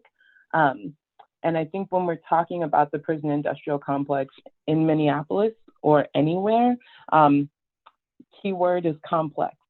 It shapeshifts, it transforms, it goes from a whole new prison to a women's gender responsive prison. It goes from police brutality to community controlled policing, where we're building community listening sessions and we're, wearing body cameras.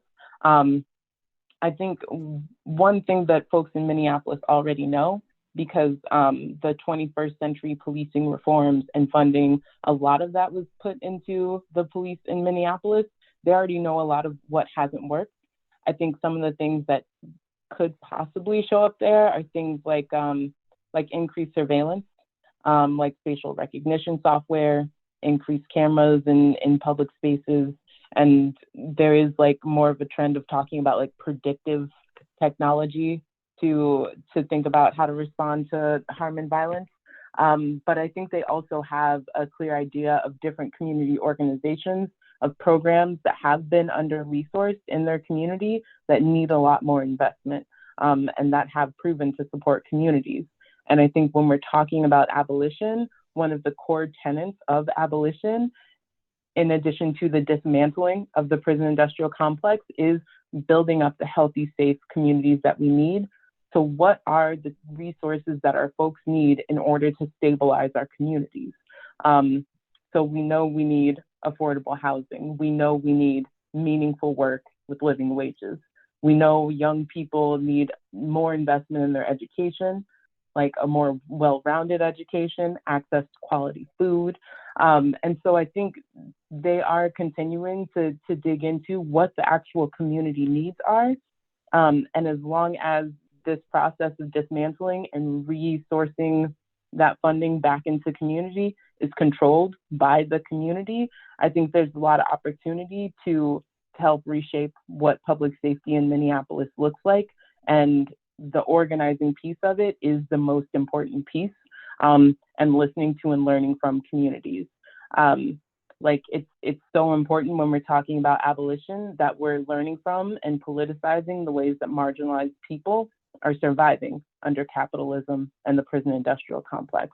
So if we're learning from Black trans women, from undocumented folks, from sex workers, from people with disabilities, from folks of color, we will see the ways that folks are practicing collective community safety, and we will see what their needs are in order to do that in a way that increases their health and safety more broadly.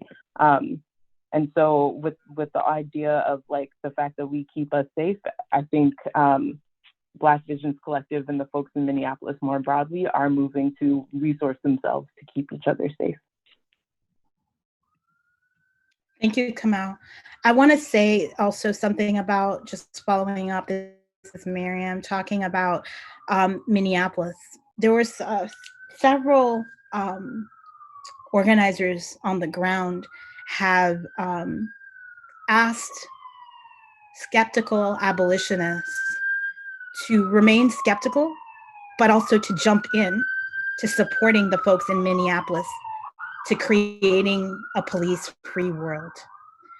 As Kamau said, all of this work didn't just come out of nowhere. There have been people on the ground in Minneapolis doing this work, tilling soil, so that when the rebellion came and the spark literally was lit, there were already some things in place that people could mobilize pretty quickly and organize themselves around to push further than they've been able to push before.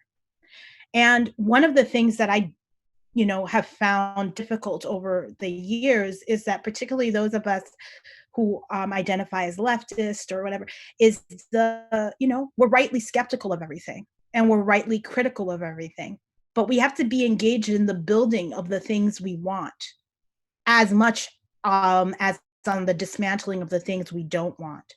So there have been lots of calls from local organizers in Minneapolis to support them in various kinds of ways, particularly for abolitionists to support in various kinds of ways. I hope people will take them up on that. Jae Hyun Shim just wrote a piece published today in Truth Out talking about The title of it, if people can find it, is Minneapolis Organizers Are Already Building the Tools for Safety Without Police. I encourage people to read that piece. And then I encourage us to move ahead and actually do the thing, which is take the risks and actualize and actually implement our visions. We really need many more people right now to be building the things we want. And that means you're going to be in a position where a lot of people will be able to attack you for it because nobody's going to be doing it perfectly. But even with that, I think we need more courageous, fearless people who are willing to try things, to experiment, knowing full well we're going to fail. That's part of life. I think we should not be afraid of failure. Failure is actually an opportunity for lessons that we learn to improve in the future. So I just want to put that out there because I think that we can get caught up and stuck on just the undoing and the dismantling and all of this other kind of stuff. I think it's really important. So anybody want to say anything about the capitalism question? I mean, I already said, of course, you have to be anti-capitalist, but is there anything else that folks want to add to on that?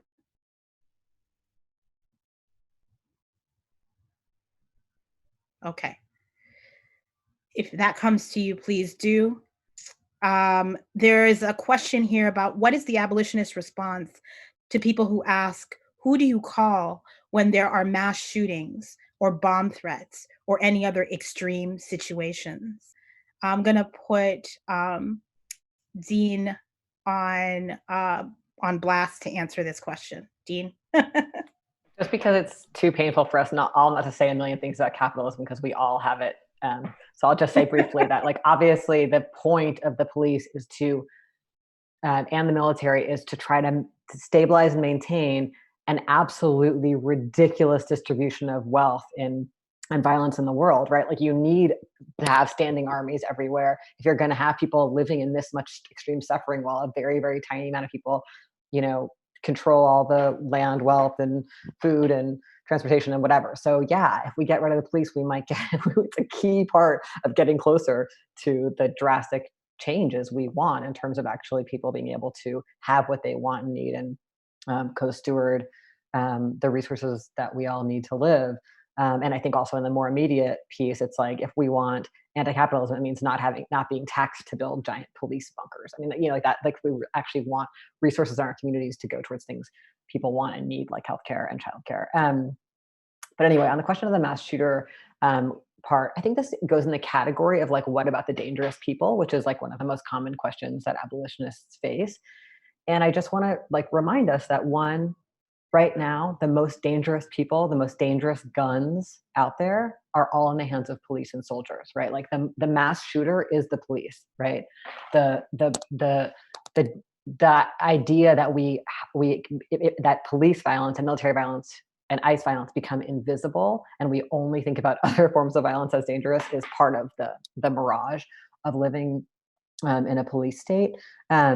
And I think the second thing is we can really ask, like, why do we have this kind of violence in our culture, right? Like, living in a highly militarized, deeply patriarchal, white supremacist culture produces the kinds of violence that we are all so rightly terrified of. It's not surprising that every time there's a mass shooting, we're like, oh, this person who was the mass shooter has a record of domestic violence and loves white supremacy and loves, patriarchal, horrible ideas. Like, these things go together. And so if we dismantle I have actually been really delighted to see like that show Cops was canceled and others of these police propaganda television shows. We also need like the narrative ones like Law and Order that are on like 24 hours a day to be canceled. Like that, we need to like shift our society away from one in which we valorize as the way to feel powerful, being like a gun-toting dominator. That is the story. And then a lot of people who feel powerless for a lot of reasons seek their power that way. And that's all about the fragility of white masculinity and many other things. But I just think it's important to shift that. And finally, I'll say on the kind of practical level, people are like, okay, but if we really do get rid of police, who will we call in this or that situation? And so many communities have already not relied on the police for so long in the history of the US, since the police forces are bring more danger than anything else. And so that's all the work that people on this call are doing, right? Like that Oakland Power Projects is such a great example that many of us are looking to, where it's like, oh, wait, we want to be able to figure out how do people access healthcare when they can't call 911 because ambulances bring police, right? And so people are like, oh, well, what can we do to train up our communities to respond to mental health emergencies or acute other health emergencies? And all the work that Mariame has done, and I really want to recommend her website, and others that have worked on that website, transformharm.org, is full of all the information about, wow, how can we solve intimate partner violence and domestic violence and gender violence, not using the police. So I think it is and someone wrote on the YouTube chat also, like, what do we do about violent white supremacists? Well, there actually are tons of people who are organizing to stop their marches, right? People who are doing anti-fascist work in the United States show up when the fascists are marching and when the white supremacists are marching and try to stop them. Like, there are tons of community responses to every kind of thing we fear. And the question is just, can we actually wipe away this illusion that we need the police and the military to do these things in the world to keep us safe, when really they're making us so much less safe? And instead say, wow, well, what would be a good way to solve that? What would be a good way to prevent that from happening? And then also, if that type of harm or violence comes up, what would be a good way to solve it? And I think that there's just unending answers to that, because people are doing so much work on it. So if you're watching this and you're like, how do I find that out? Like, I would recommend using the internet. Start with Mariame's pages, because she really collects a lot of that information and redistributes it to all of us. But there's just we don't have to reinvent the wheel. There is deep thinking that's been going on for a very, very long time about how to do this, and there's room for new creative thinking as well. But it's just essential to kind of move away from the idea that there are these certain types of violence or danger for which we need the police or military. It's just not the case. Thank you, Dean. We're going to end with this last question. We can go on and on. I know there are so many questions about police unions and about but there's a question here that's been repeated several times, which is, would love to hear about how to practice abolitionist social work and how to resist mandated reporting. Kay is a social worker. I don't know if we should out you, but there you are. And maybe you can speak to this. Yeah. So I'm a macro social worker. So that means that I'm mainly working on organizing and policy, and I don't have the typical or the stereotypical one-on-one client relationship. But I mean, there's this question about mandated reporting. There's so many people saying, well, why don't you just replace cops with social workers? Or social workers are better equipped to handle harm and conflict. And I really bought into this idea. In fact, I wrote about it in my essay to get into my MSW program. But through learning more about the history of social work and also interacting with my classmates, calls to replace the cops with social workers without having an understanding of how social work functions in most communities are going to get us back to square one. I really liked what Kamau said just about how the PIC is always kind of moving and shifting and repurposing. And that's kind of what happens when we think about social workers, because in a lot of communities, social workers do represent the cops for people. They do function as the cops. They separate people from families, or they report families, or they only provide accountability through coercive ways. And they often function as the state. So I think any call to replace cops with social workers needs to be rooted in, first of all, redefining safety, redefining what it means to be safe, and then also realizing that a lot of the tools that social workers or psychologists or therapists have are tools that are already being built within community without academia and without licensure.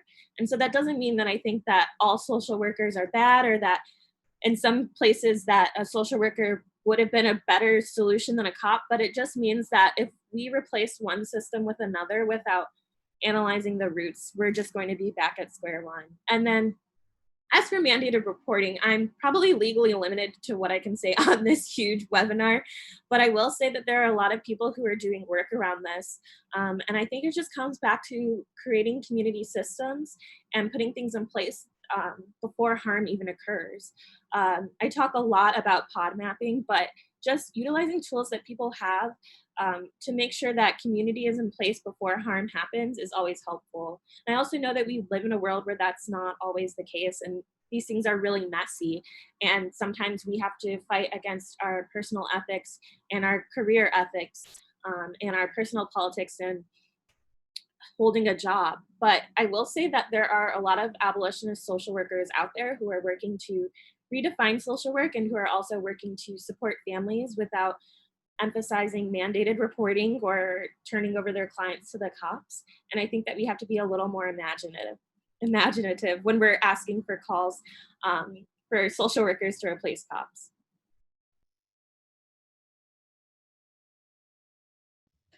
Thank you all so much for all of your brilliance and everything that you have shared here today. There's just so much more we can be talking about. And I think,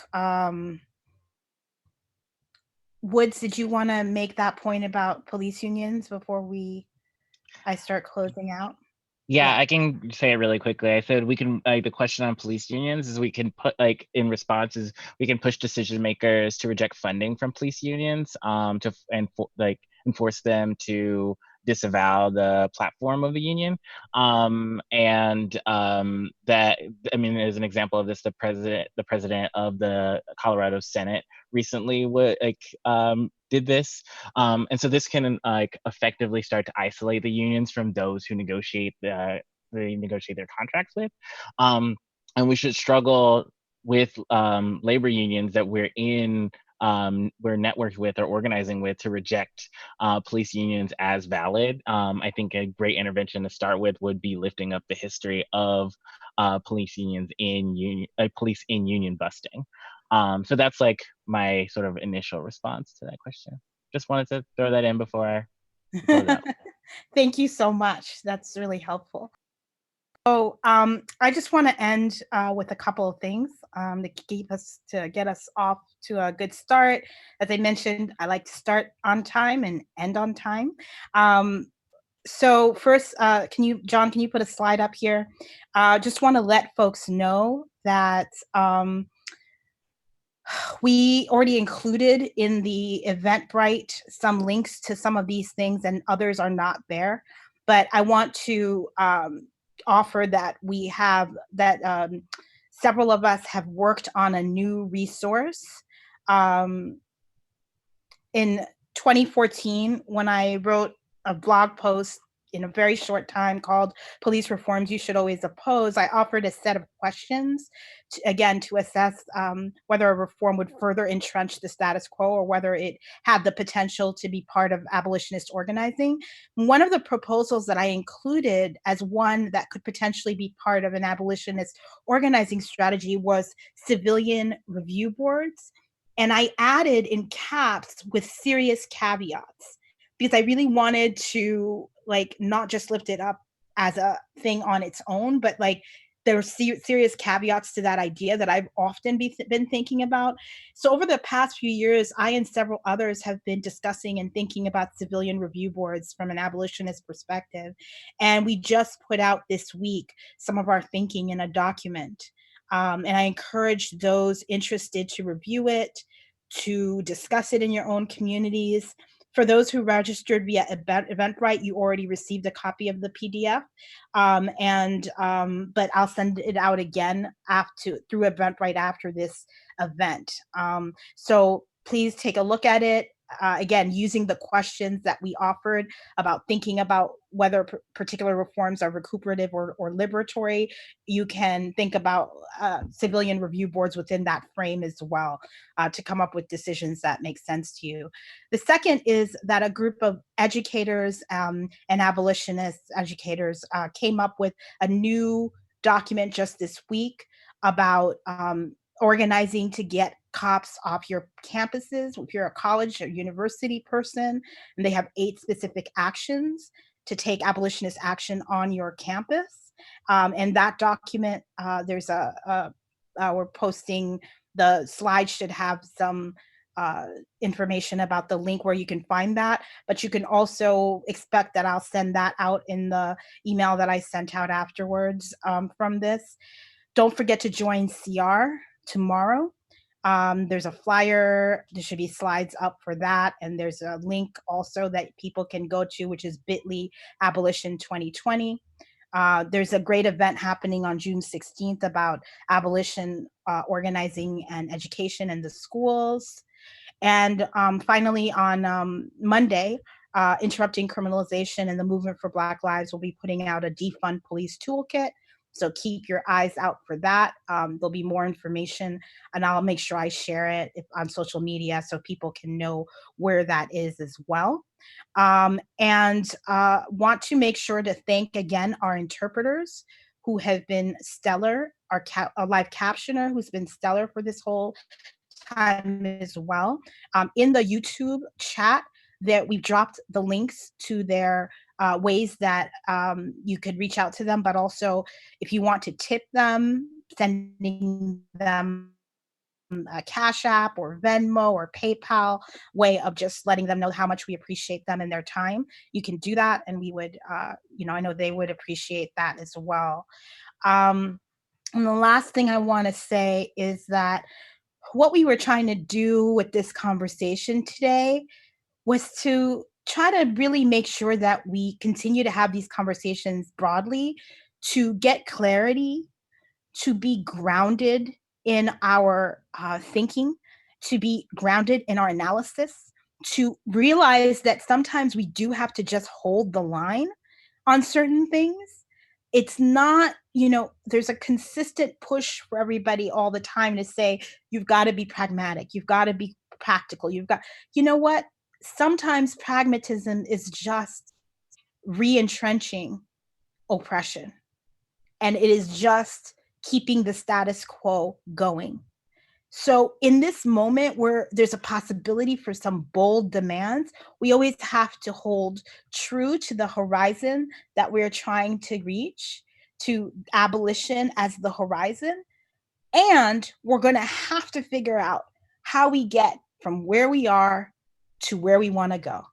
And that means we have to figure out strategies that are going to chip away at the prison industrial complex as a whole, not just policing, not just prisons, not just surveillance, not just the apparatuses of these death-making institutions. We are going to have to figure out ways of doing that. It isn't enough to just scream out a slogan. Okay? That's a slogan is not a strategy to win. We have got to figure out how we are going to actually implement these steps that are going to take us from where we are to where we want to go without being in a position where we have to come back in 5 years to tear down the very thing that we've put in place. So I hope that everybody who listened today feels like you got something positive out of this conversation. I hope you will continue the conversation in your communities. I hope you will take the resources that are being created and made and just adapt it, use it. The beautiful example of 8 to Abolition that made this wonderful intervention just in an organic way over 24 hours that is circulated worldwide shows us that we have incredible power right now to be able to shift ideas, shift the culture, and make real transformative change. I hope that everybody will join in doing that. So happy to be able to have this conversation. So incredibly grateful to every single person who was on this call, to Kay, to Dean, to Kamau, to Woods for taking time out to do this. Again, to our interpreting team and to the folks from Critical Resistance who held us down from the back end, Mohammed, Jess, Jay, and especially also John from Haymarket, who's also made the live stream happen. Thank you all. Hopefully we won't see you again soon. I'm just kidding. I'm sorry. I'm like literally, I just want to go and be a hermit. That's really what I want to do. I don't like people. This is a fact. Everybody knows it. But we're still going to be here fighting till we win. So thank you all for joining us today. Take care. Bye.